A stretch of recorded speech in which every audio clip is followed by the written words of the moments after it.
It's Showtime host, nag-alala para kay Ryan Bang. Hindi nakaligtas sa mata ng mga madlang people ang tila kakaibang ikinikilos ng It's Showtime host na si Ryan Bang nitong mga nakaraang araw. Ayon sa mga nakasubaybay, madalas daw itong tahimik at tila tulala habang on air. Malayo sa nakasanayang masayahin at palabirong personalidad. Dahil dito, nag-alala na rin ang kanyang mga kapwa-host sa noontime show.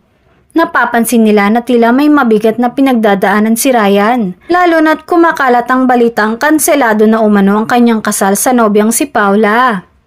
Ayon sa mga insiders, sinusubukan ng host tulad ni Vice Ganda, Vong Navarro, Kim Chiu at iba pa na damayan si Ryan at pasayahin ito kahit sa likod ng kamera.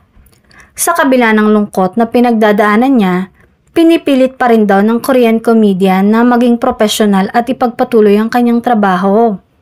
Para sa mga fans, nakakadurog ng puso na makita ang isa sa mga pinakamasayahing personalidad ng showbiz na tila nawala ng sigla.